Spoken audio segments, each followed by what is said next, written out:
বন্যরা বনে সুন্দর আর শিশুরা মাতৃকোলে। হাই গাইজ, আমি বাবু। এই যে চলতে কথায় আপনাদের সবাইকে অনেক অনেক শুভেচ্ছা, অভিনন্দন ও ভালোবাসা। আশা করি আপনারা ভালো আছেন। আজকে একটি গল্প দিয়ে শুরু করছি। গল্পটি ঠিক আমরা নিজের অবস্থানে যে অবস্থায় থাকি না কেন, আমরা নিজেদেরকে পছন্দ করি না। তো তাই সেই গল্প থেকে শুরু করছি। সেই গল্পটি হচ্ছে একদিন এক কাক। অনেকবার শুনেছেন মনে হয় গল্পটি, তাও বলছি। এক কাক, সে মনের বেদনায় কাঁদছে গাছের ডালে, এমন ভাবছে যে আমার প্রভু আমাকে এত কালো বানিয়েছেন যে আমি নিজেই আমাকে পছন্দ করতে পারছি না। আমাকে পছন্দ করতে পারছি না, আমি খুবই কালো। তো যদি আমি অন্য কোনো রূপ যদি ধারণ করতে পারতাম বা অন্যভাবে নতুন ভাবে যদি কোনো কিছু নিজেকে সাজিয়ে নিতে পারতাম, তবে কত ভালো হতো। তো সেই চোখের পানি এক ফোঁটা সেই ঋষি বা যে ধরনের যে আপনার হচ্ছে আত্মাধিক শক্তির কিছু লোক থাকে, তার হাতে যায় পড়লো এবং সে জিজ্ঞেস করলো, কে রে, তুমি কাঁদছো কেন? সে বললো, আমি কাক, আমার মনে অনেক দুঃখ। কি দুঃখ? কয়, আমি হচ্ছি কাক, আমি কারো বাসায় যদি যাই আমাকে তাড়িয়ে দেওয়া হয়, আমাকে কেউ বাসায় থাকতে দেয় না, আমার কণ্ঠস্বর কেউ পছন্দ করে না, আমি যখন চিল্লাই তখন আমাকে সবাই বের করে দেয়, ইভেন আমাকে বাসায়ও কেউ খাইতে দেয় না। তো সে জিজ্ঞেস করলো, তাহলে তোমাকে কি হওয়া উচিত ছিল? তোমার কোনো ইচ্ছে আছে? তো সে বললো, হ্যাঁ, আমার ইচ্ছে আছে, যদি আমি হাঁস হতাম তবে কতই না ভালো হতো। তো বললো, ঠিক আছে, যা, তুই হাঁসের সাথে দেখা করে আয়, তারপর তুই বল। সে যথারীতি চলে গেল। যেতে যেতে যেতে যেতে নদীতে যায়, দেখলো অনেকগুলো হাঁস সাঁতার কাটছে মনের সুখে। কি সুন্দর পা, তার সাদা শরীর এবং লাল লাল পা দিয়ে সুন্দর আকারে সাঁতার কাটছে, এবং সে তাকে দেখে খুব উৎফুল্ল হয়ে গেছে এবং খুশিতে খুশিতে যায় কাককে বলছে। কাক বলছে, ও হাঁস ভাই, ও হাঁস ভাই। তা হাঁস বলল, কি হলো? তোমাকে কত সুন্দর ভাবে রব সৃষ্টি করেছেন, দেখো তুমি কত সুন্দর, তুমি যখন পানিতে সাঁতার কাটো, ও কি চমৎকার দেখতে লাগে। তুমি যখন তোমার দুটি ডানা মেলে ধরো তখন কত সুন্দর লাগে। কিন্তু আমি দেখো কাক, কালো, আমার কেউ পছন্দ করে না। তোমাকে মানুষ বাসায় রাখে, আমাকে কেউ বাসায় রাখে। তোমাকে বাসায় রাখে এবং সুন্দর সুন্দর খেতে দেয়, আমাকে কিছুই খেতে দেয় না। তাই আমি তোমার মতো হতে চাই। তখন হাঁস বলে, কে বলছে এই কথা যে আমি খুব ভালো আছি? এটা কি কোনো কালার? এটা কি কোনো কালার? এটা কি কোনো রং? পানির মধ্যে যখন সাঁতার কাটি, পানি না আমি, বোঝাই যায় না, আমি এটাতে সন্তুষ্ট না। তখন কাক জিজ্ঞেস করলো, তোমার হিসাবে তুমি কি হতে চাও? তো বললো সে, আমি তোতা পাখি হতে চাই। তোতা পাখি দেখতে চমৎকার, গায়ের রং অনেক ধরনের, মনে হয় তুলির সব রং আল্লাহ তার মধ্যে ঢেলে দিয়েছে, এবং দেখতে চমৎকার। তার ঠোঁট বেঁকা, সবাই মিঠু মিঠু করে তাকে সুন্দর করে মরিচ খাওয়ায় এবং বাসার মধ্যে রাখে এবং নিজের সঙ্গে নিয়ে ঘোরাফেরা করে। তো আমার হিসাব মতো আমি তোতা পাখি হতে চাই। তো বললো, চলো যাই। দুইজনে গেল ঋষি মুনির কাছে, যে বলল যে মহারাজ, এই ঘটনা, আমরা দুইজনে নিজের অবস্থান থেকে সন্তুষ্ট না, তা আমরা আমাদের জীবন থেকে যদি নতুন কিছু পাই তবে হয়তো ভালো হবে। তো বললো, আচ্ছা তোমার হিসাব মতো কি হওয়া উচিত ছিল? তো বললো, আমাদের হিসাব মতো আমাকে তোতা পাখি হওয়া উচিত ছিল। বলো, আচ্ছা ঠিক আছে, যাও, হওয়ার আগে তুমি তোতা পাখির সাথে দেখা করে আসো। গেল, তারা দুইজনে তোতা পাখিকে খুঁজছে, অনেক খুঁজছে, কিন্তু তোতা পাখি পাচ্ছে না। হাজার হাজার তোতা পাখি একটি গাছের মধ্যে বসেছিল। তারা অনেকবার ঘুরপাক করার পর একটি তোতা পাখিকে দেখতে পেল এবং তোতা পাখিকে ডাকবে, বললো, ও মিঠু, ও মিঠু, ও মিঠু, তুমি কত সুন্দর, তুমি মুক্ত মনে আকাশে ঘুরে বেড়াও, যেখানে খুশি সেখানে যাও, যেখানে খুশি সেখানে যাও, আর তোমার গায়ের রং কি বলবো, চমৎকার চমৎকার চমৎকার তোমার গায়ের রং। তোমাকে মানুষ নিজের কাছে রাখে, তোমাকে মানুষ আদর করে খাওয়া দাওয়া করায়, তোমাকে মানুষ কথা শিখায়, কিন্তু আমাদের দুজনকে তো কেউ এইভাবে করে না। তা আমরা তোমার মতো হতে চাচ্ছি। তো বললো যে, তোদের কথা শেষ তোমার? বললো, হ্যাঁ। তবে শোনো আমার কথা, তোমরা কতবার এই গাছের পাক দিয়েছো? সে বললো, প্রায় 7-8 বার। তার মধ্যে তুমি একবারের জন্য আমাকে দেখতে পেরেছো। এটা কোনো গায়ের রং? এটা কি কোনো গায়ের রং যে গাছের মধ্যে ডালের সাথে মিশে যায়? এটা কোনো গায়ের রং না। আমার দিক থেকে আমি সন্তুষ্ট না, আমার মনে হয় তুমি ভালো, তুমি ভালো। তো বললো, তোমার মধ্যে কি হওয়া উচিত ছিল? তবে সে বললো, ময়ূর হওয়া উচিত ছিল। তো তারা বললো, চলো ঋষি মুনির কাছে যাই। যাওয়ার পর ঋষি মুনির কাছে যায়, বলছে, আমরা তিনজনে মনোভূত হয়েছি এবং ফাইনাল ডিসিশন আর কোনো জায়গায় যাব না, আমরা ময়ূর হতে চাচ্ছি, আমরা ময়ূর হতে চাচ্ছি। তো ঋষিমুনি বললেন, যাও তোমরা একবার ময়ূরের সাথে দেখা করে আসো। সে ময়ূরকে খুঁজতে খুঁজতে খুঁজতে খুঁজতে চিড়িয়াখানার ভিতরে যায়, দেখলে একটি ময়ূর সুন্দর করে চারিদিক থেকে খাঁচার ভিতর বন্দি। সে ময়ূরটাকে যায়, বললো, এই ময়ূর, উফ বিউটিফুল, তুমি চমৎকার, তোমার কি গায়ের রং, তুমি দেখতে সুন্দর, খুবই সুন্দর, অপরূপ সুন্দর। তুমি যখন তোমার পুরা ডানাটা মেলে ধরো, মনে হচ্ছে বিশাল একটি সুন্দর কোনো কিছু দাঁড়িয়ে আছে, দাঁড়িয়ে আছে। তুমি কত চমৎকার, তুমি কত সুন্দর, আমরা তোমার মতো হতে চাই।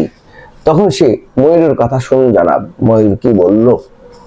ময়ূর বলল, তোমরা আমার মতো হতে চাও, ঠিক আছে, হও, অসুবিধা নাই, কিন্তু আমার জীবনের কোনো কিছু নিশ্চয়তা নেই। তারা বলল, কেন? দেখো, আমি এখানে বন্দিশালায় আছি, যখন আমি হাঁটাহাঁটি করি সেই সময় আমাকে শিকারীরা ধরে নিয়ে আসে, কিছু টাকার বিনিময়ে আমাকে বিক্রয় করে দেয় এবং আমার স্থান হয় চিড়িয়াখানায়। আমি মুক্ত বিহঙ্গে ঘুরতে পারি না, মুক্তভাবে থাকতে পারি না। যখন আমাকে মেরে ফেলা হয়, আমার শরীর থেকে এক একটি করে লোম ছিঁড়ে নেওয়া হয় এবং সেই লোমগুলো বাজারে চড়া দামে বিক্রয় করা হয়। আমার 1 সেকেন্ড জীবনের মূল্য নেই, আমার 1 সেকেন্ড জীবনের মূল্য নেই। এটাতে তোমরা যদি হতে চাও তবে হও। তখন সে ময়ূরকে জিজ্ঞেস করলো, তোমার মতে কে সবচেয়ে ভালো? তো বললো যে, দেখো, আমার মতে সবচেয়ে ভালো হচ্ছে কাক। কাকের কোনো জীবনের হুমকি নেই, কাকের কোনো জীবনের কোনো ভয় নেই, কাক নিরাপদে। আজ পর্যন্ত শুনেছো কাক দিয়ে কেউ বিরিয়ানি রান্না করে? আজ পর্যন্ত শুনেছো কাককে কেউ জবাই করে খায়? আজ পর্যন্ত শুনেছো কাক মানে কারো বাসায় পালিত হয়? না, কাক মুক্ত বিহঙ্গী সবসময় ঘুরে বেড়ায়। আমার মতে সবচেয়ে নিরাপদ স্থানে আছে কাক। 2 নম্বরে হাঁস, তুমিও নিরাপদে নেই, কারণ তোমাকেও জবাই করে তোমাকে খাই নেওয়া হয়, আর তোতা পাখি তোমাকেও বন্দি করায় নেওয়া হয় আমার মতো। তাই আমার মধ্যে সবচেয়ে ভালো অবস্থানে আছে কাক। তখন কাক নিজের ভুল বুঝতে পেরেছে এবং ঋষিমুনির কাছে গিয়ে বলল যে, আমি যে অবস্থানে আছি আমি সেই অবস্থানে সুখী এবং এই অবস্থানে আমি সুখী থাকতেই ভালোবাসবো, কারণ আমি অন্য কিছু হতে চাই না, অন্য কিছু হতে চাই না, অন্য কিছু হতে চাই না, কারণ কোনো কিছুর এখানে নিরাপত্তা নেই, নিরাপত্তা নেই, নিরাপত্তাহীনতাই তারা ভুগছে। আমি একমাত্র প্রাণী যার কোনো নিরাপত্তার প্রয়োজন পড়ে না, আমি সবসময় নিরাপদেই থাকি।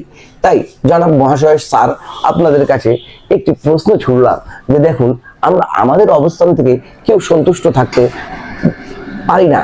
আজকে যারা চাকরিজীবী তারা মনে করছে যে যদি আমি ব্যবসা করতাম তবে ভালো হতাম, আর যারা ব্যবসায়ী তারা মনে করছে যদি আমি চাকরিজীবী হতাম তবে ভালো হতাম।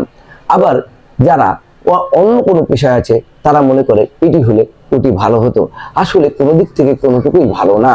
যে অবস্থানে মহান আল্লাহ পাক আমাদেরকে রেখেছেন সেই অবস্থান থেকে আমরা শুকরিয়া আদায় করি এবং সেই অবস্থান থেকেই আমরা আমাদের জীবনটাকে সুন্দর করে সাজিয়ে নতুন আঙ্গিকে নতুন রাঙিয়ে এবং সেই অল্পতে তুষ্ট থাকার চেষ্টা করি, নয়তোবা আমরা হারাবো সেই সব জিনিসগুলোকে যার বর্ণনা দিলাম।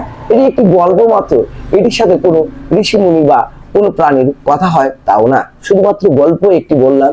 এই গল্পটিতে ছিল অনেক কিছু শিক্ষণীয় মোটিভেশনাল স্পিচ, এই কারণে এটি দিয়েছি, নয়তোবা দিতাম না।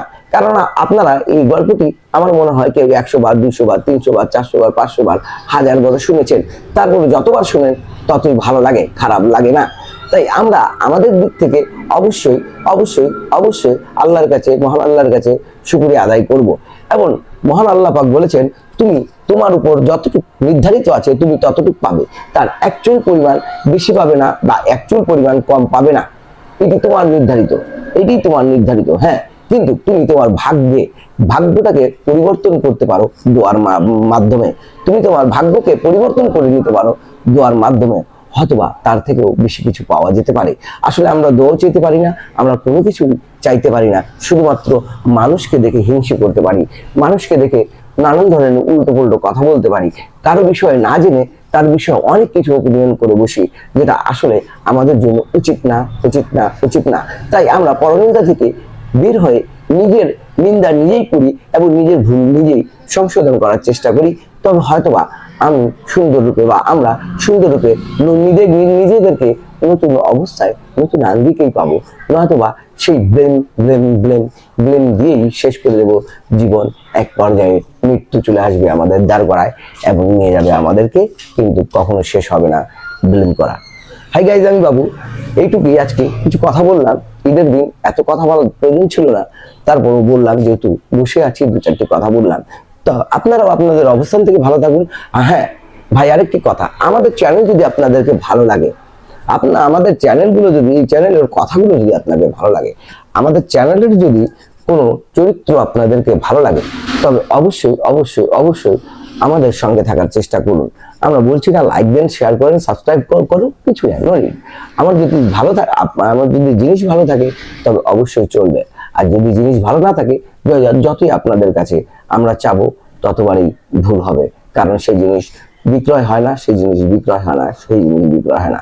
আজ এই পর্যন্ত।